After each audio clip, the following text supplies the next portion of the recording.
Trágico desenlace, hayan muerto dentro de su vehículo a Jorge Marroquín Morales, bailarín de ballet y piloto por aplicación que había desaparecido el 1 de febrero. Culto a la Santa Muerte gana terreno entre grupos criminales de nuestro continente. En el segmento internacional le contamos cómo este fenómeno se populariza en Ecuador. Pasión sin límites por el fútbol. Le contamos la historia de Alejandro Rivera, un aficionado no vidente de la antigua FC que no se pierde ningún partido. Su padrino lo acompaña y le narra las jugadas. En este viernes 7 de febrero, gracias por acompañarnos aquí en Impacto Directo a través de Guatevisión. Soy Alexis Ponce, me da muchísimo gusto poder saludarle y doy la bienvenida a los panelistas que hoy nos acompañan. Stephanie González, abogada; Luis Fernando Urbina, comunicador y publicista; Nidia González, mercadóloga y coach de vida; y Jairón Salguero, comediante. Hablemos de lo siguiente, ya que el 1 de febrero desapareció Jorge Omar Marroquín y este viernes fue hallado muerto adentro de su automóvil en la zona 1 de Misco. Vecinos detallaron que el vehículo llevaba varios días abandonado.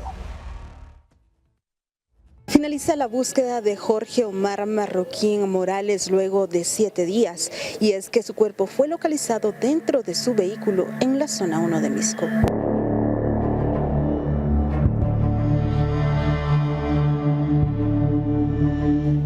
Jorge Marroquín Morales, de 33 años, fue encontrado este viernes 7 de febrero dentro de su automóvil, el cual fue abandonado en la 9ª Avenida A y 6ª Calle de la zona 1 de Misco desde hace 4 días.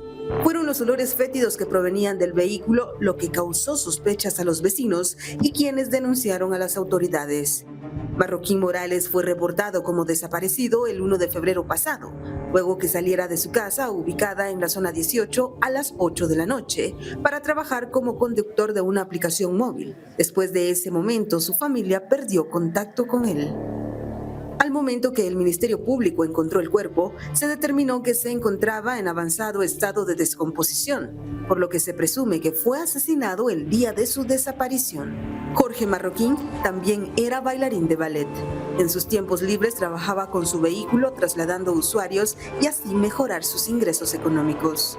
Fueron los hermanos y un tío de Jorge Omar Marroquín Morales quienes llegaron al lugar y confirmaron que el cuerpo, que estaba dentro del carro sedán negro con placas P098JDM, era del joven. Su identificación se logró gracias a un tatuaje que Marroquín Morales tenía en una de las pantorrillas y que en la puerta del conductor se encontró su licencia de conducir. Sí, es él, dijo su tío al momento de que el fiscal del Ministerio Público se acercó a mostrarle la fotografía del cuerpo. Este es el segundo caso que se registra en el lapso de una semana, ya que el 30 de enero pasado se localizó el cuerpo de Edwin Soto, de 55 años, quien era piloto de taxi y que fue reportado como desaparecido el domingo 26 en San Miguel Petapa. Su cuerpo fue localizado en Villa Canales junto a unos cañaverales. Las autoridades investigan la relación entre ambas muertes, ya que existen similitudes en los dos casos. Con imágenes de Carlos Ochoa, reportó para Impacto Directo Lourdes Arana. Y es una situación que obviamente preocupa, este caso de Jorge, sumado a lo de Edwin a finales de enero. Podríamos hablar de que están en incremento este tipo de ataques y de inseguridad en contra de los taxistas de aplicación. Nos sorprendía, Stephanie, hablábamos de la similitud de estos casos que se han reportado recientemente. Sí, mira, mencionaban en la nota que incluso son 2 en una semana y como decías tú, esto va en incremento. Posiblemente hay un grupo organizado que se esté encargando específicamente de atacar a esas personas que son taxistas, ¿verdad? Y no sabemos el motivo todavía. Por lo menos esta familia fueron 7 días difíciles, 7 días de dudas, de esperanza para ver si tal vez podían encontrar a esta persona con vida. Lastimosamente la encontraron, pero sin vida. Esperamos de que las autoridades hagan todo lo correspondiente para que puedan establecer bien de dónde viene el fin de todos estos hechos que han venido pasando, para que esto no siga creciendo. Claro, y Luis Fernando, acá la tecnología va a ser una herramienta importante de las autoridades porque queda un registro de quién fue el que contrató el servicio, aunque pudiese tratarse de un perfil falso, pero hay una geolocalización que podría ser utilizada acá. Y esto es bien importante que podamos determinar. La huella digital es real. O sea, no puedes hacer nada en el mundo virtual sin dejar un rastro de quién eres y dónde lo hiciste y por dónde anduviste. O sea, todos tenemos esa huella digital al momento de tener un dispositivo móvil. Pero otra cosa que es importante es que hay que determinar las condiciones en las que se da. Abordan los vehículos cometiendo algún ilícito, huyendo o llevando a alguien más, y al final el conductor, que es inocente o que esperamos que no está involucrado, al final ve cosas que no debe ver y por eso deciden terminar con su vida. Fue víctima de un asalto o fue obligado a transitar por algún lugar para recoger a algún delincuente, no lo sabemos, pero ese es el trabajo que debe de hacer el Ministerio Público para poder determinar el móvil del asesinato. Claro, y es que esa es la gran tarea pendiente que se tiene acá, Nidia, con la investigación. ¿Qué va a ocurrir en estos próximos días? Porque no debería quedar en la impunidad. Eso deberíamos esperar todos. Realmente eso es lo que queremos todos, que todos estos casos, como mencionaban ahí, ya son 2 casos similares. Creo que debe llamar mucho la atención de las autoridades para saber o para empezar a preocuparse, ¿verdad? Porque realmente las similitudes son bastante altas y tener una respuesta, como dice el licenciado, del Ministerio Público, de las investigaciones, para que realmente establezcan por qué está sucediendo eso. No es algo que ocurra aislado, ¿verdad? Tenemos otros hechos que van en contra de otro tipo de conductores también, ¿verdad? Entonces, es preocupante realmente la situación. Claro, y Jairón, hace unos meses hablábamos de los taxis pirata, cómo los conductores eran asesinados, cómo también los usuarios eran víctimas de estos hechos, y ahora estamos viendo que hay una especie de mudanza hacia los taxis de aplicación. Sí, es raro, y cuando escuchaba la nota me pareció la coincidencia entre el caso del señor Edwin y una coincidencia bastante similar, ¿no? Era una aplicación. La nota no decía si era la misma app la que utilizaron o no, pero creo que hay un ataque sistemático hacia este tipo de conductores. Ojalá el Ministerio Público y la Policía Nacional Civil agilicen las investigaciones para que no se sucedan más casos de estos, porque al final la inseguridad de nuestro país es grande, pero por lo menos sí se puede frenar.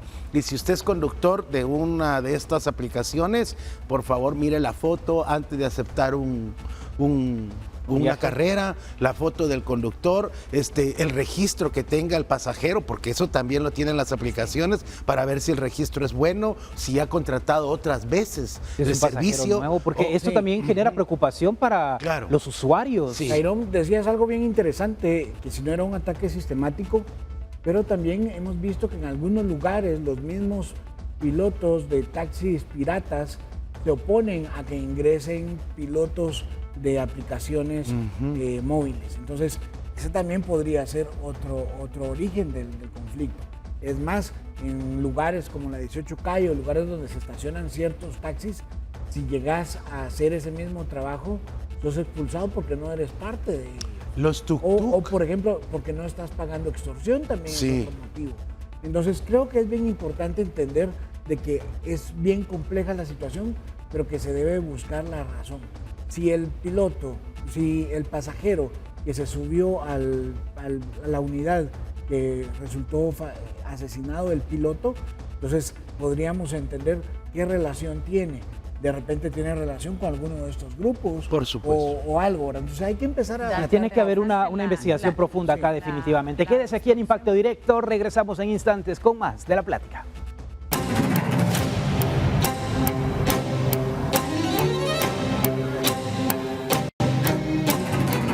Las personas siempre dicen, es que se me cruzó un niño, y eso ha causado varios accidentes. Motociclistas derrapan. Lo que pasa es que en esta área hace algunos años fue atropellado un niño.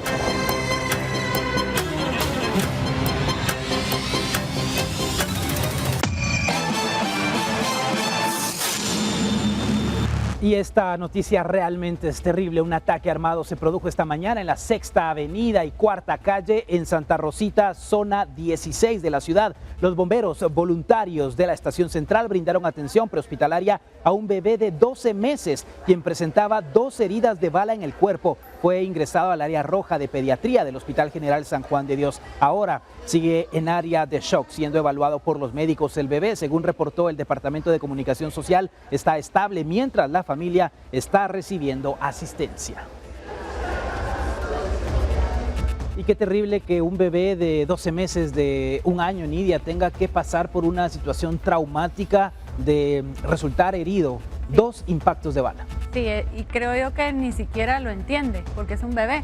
Lo primero es esperar que él se recupere, que el bebé salga de toda esta situación, ¿verdad? Y pues entender, yo soy madre también, ¿verdad? Entonces, entender que a uno de padre le angustia mucho un catarro, ahora imagínate un par de balazos en el bebé, es algo terrible, ¿verdad? Pero esperemos que sí se recupere pronto. Nuestra niñez, Jairón, ¿qué le estamos heredando a esas nuevas generaciones? El asunto aquí yo creo que va más allá de la delincuencia. Debería haber un control de armas en todos lados, ¿no? O sea, en Guatemala, de cada 10 armas que hay, yo considero, y esa es opinión muy personal, que la mitad son ilegales.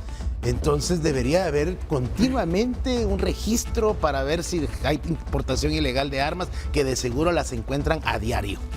Y evitar este tipo de conflictos, pues las balaceras. Y hoy, de verdad, que ha sido un viernes para el olvido, un viernes negro del tránsito. Desde la mañana, el caos vehicular en el perímetro de la zona 13 por las elecciones del Colegio de Abogados y Notarios de Guatemala. Varios viajeros se vieron obligados a bajarse de los vehículos, a caminar con maleta en mano para llegar lo antes posible al Aeropuerto Internacional Aurora y evitar perder su vuelo. Incluso, derivado del congestionamiento, varias personas que arribaron al país tuvieron que caminar también para salir a alguna avenida principal y esperar un taxi que los trasladara hacia su lugar de destino. Un abogado incluso llegó a la votación en un scooter derivado del tránsito, pero ha sido una jornada de viernes caótica. La ciudad ha colapsado prácticamente derivado de esta votación, así que hay que tener mucha paciencia. Seguramente hoy todos van a regresar tarde a casa. Han tenido una jornada para el olvido. Quédese con nosotros, ya volvemos.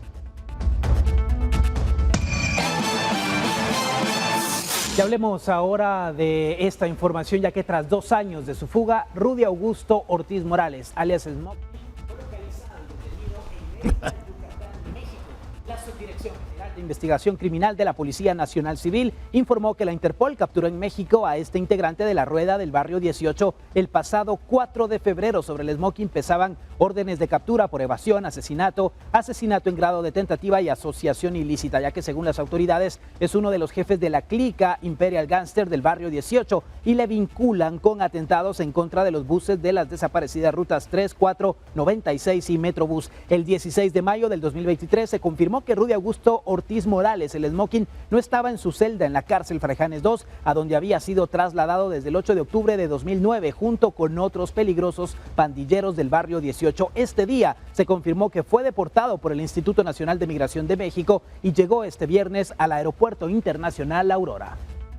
Y el culto a la Santa Muerte ha hermanado a los cárteles de México y Ecuador desde hace unos 6 años. Desde entonces, los narcos en Ecuador han tomado a la Santa Muerte como un escudo y llegan incluso a ofrendarles muertos antes de cometer sus crímenes. Esta es la historia. El culto a la Santa Muerte se remonta al siglo XVIII, cuando indígenas adoraban a un esqueleto en el centro de México. Desde entonces, la veneración se ha extendido por Centroamérica y otros países del continente como Ecuador, donde es adorada sobre todo por los narcos. La policía encuentra cada vez más altares dedicados a la deidad en ciudades como Guayaquil y Durán, controladas por mafias que tienen tentáculos en México y Colombia. Siempre vemos un altar, alrededor siempre vemos botellas de alcohol, puros de cigarrillo y cualquier otra porquería que le ponen ahí, huevos podridos y cosas por el estilo, fotografías de personas a las cuales les están haciendo veneración o le quieren hacer daño a esa persona. Y la creencia es de que cuando ellos se encomiendan a esta Santa Muerte, ellos no van a ser atrapados o que van a lograr su objetivo porque la Santa Muerte los cuida. Estos altares empezaron a asomar hace una década en San Roque, un barrio popular del centro histórico de Quito. Pero según las autoridades, el culto a la Santa Muerte entre los narcos ecuatorianos surgió hace 6 años, cuando el cártel mexicano de Sinaloa entrenó a los choneros, una de las 22 mafias locales. Este exadicto cuenta que los narcos consideran a la Santa Muerte un escudo y que llegan incluso a ofrendarle muertos antes de cometer sus crímenes. Los choneros. Bueno, esa banda sí practica bastante lo que es la santería.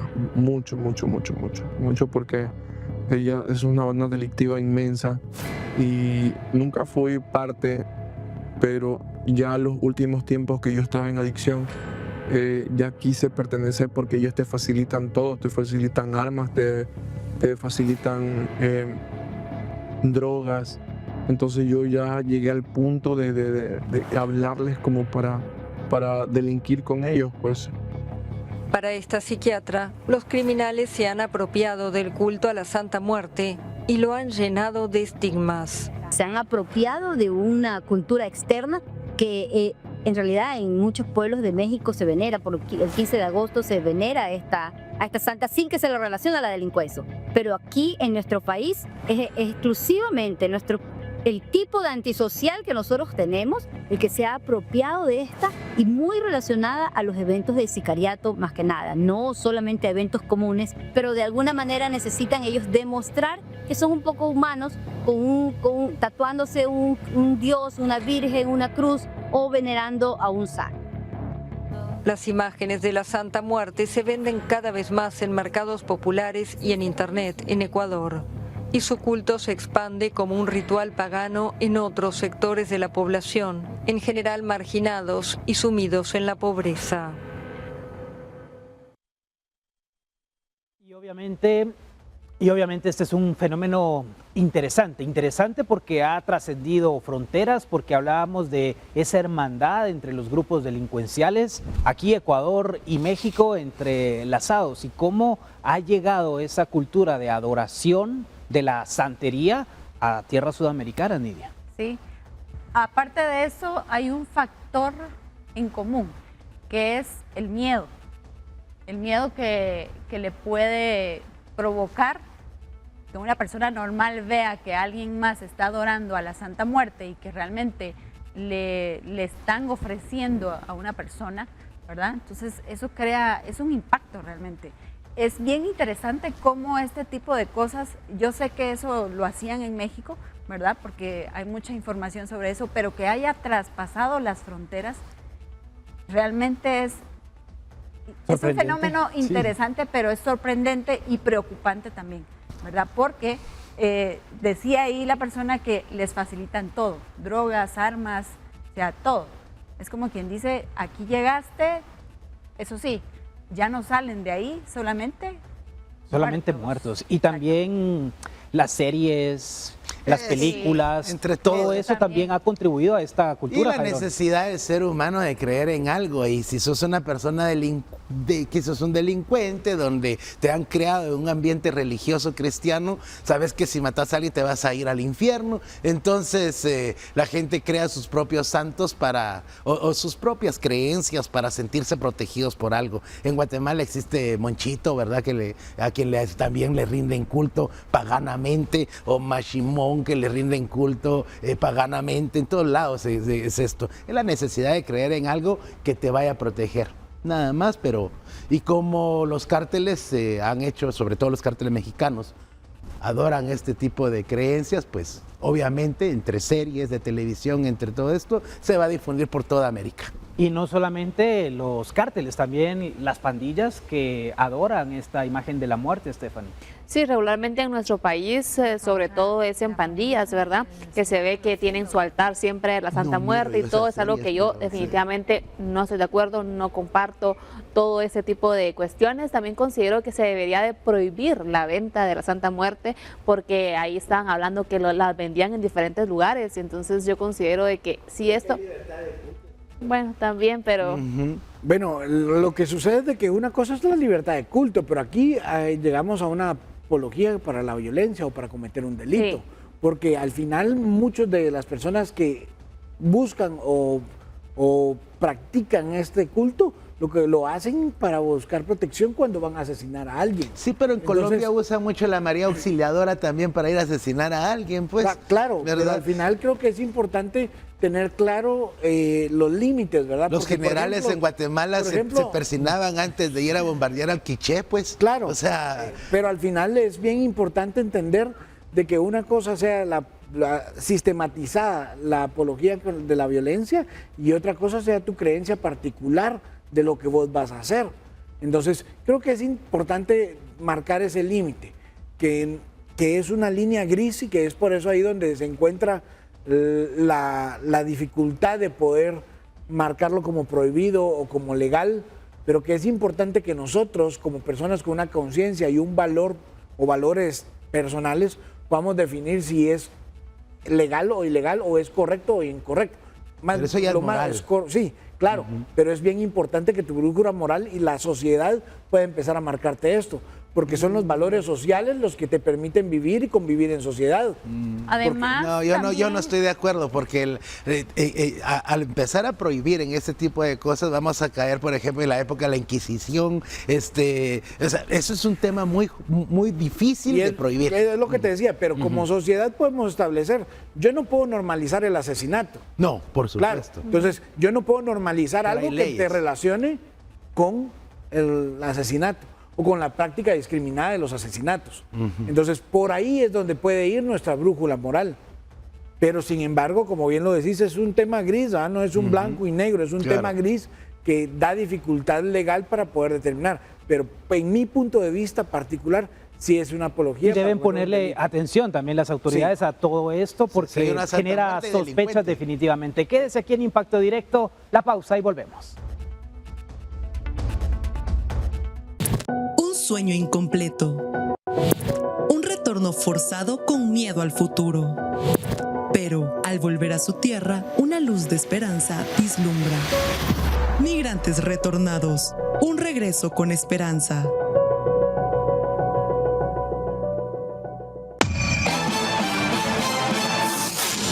Y hablemos ahora de la siguiente historia. Alejandro Rivera, un aficionado del equipo Antigua, quien es no vidente, pero eso no le impide disfrutar de cada partido. Esto gracias a su padrino, que lo acompaña en cada juego y le narra cada jugada.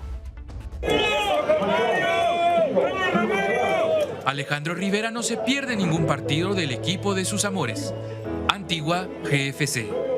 Alejandro perdió la vista cuando tenía 18 años, pero eso no ha sido impedimento para vivir con pasión.